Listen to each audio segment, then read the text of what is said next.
மக்கள் நலமே தன்னலம் என உழைத்து அதிகாரத்துடன் ஒன்றிய அறிவு படைத்த மாண்புமிகு தமிழ்நாடு ஆளுநர் திரு ரவீந்திர நாராயண ரவி அவர்கள் பீகார் மாநிலம் பாட்னாவில் பிறந்து அசாதாரண வாழ்க்கை சூழலிலும் இயற்பியலில் முதுகலை பட்டம் பெற்று 1976ஆம் ஆண்டு இந்திய காவல் பணியில் இணைந்து பொதுச் சேவையில் தன்னை முதன்மைப்படுத்திக் கொண்டார்.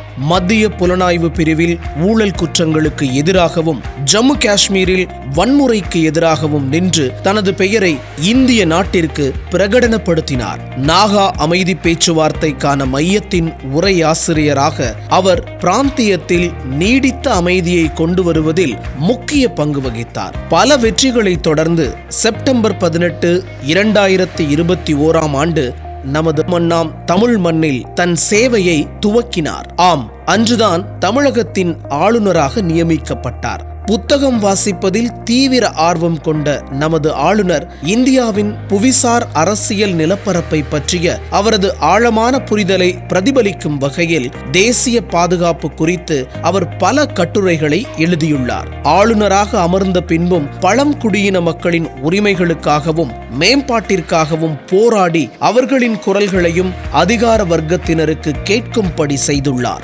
மாநிலத்தின் கல்வி, சுகாதாரம் மற்றும் சமூக நலனை உறுதியாக்குவதிலும் மாநிலத்தின் வளமான கலாச்சார பாரம்பரியம் மற்றும் முற்போக்கு சிந்தனைகள் நசுக்கப்படாமல் இருப்பதையும் கவனத்தில் கொண்டு முழு வீரியத்துடன் பணியாற்றுகிறார். மக்களின் உரிமைகளிலும் மாநிலத்தின் உரிமைகளிலும் தொடர்ந்து கவனம் செலுத்தி வரும் நம் ஆளுநர் RN ரவியின் பயணத்தை கொண்டாடுவதில் எங்களுடன் கைகோருங்கள்.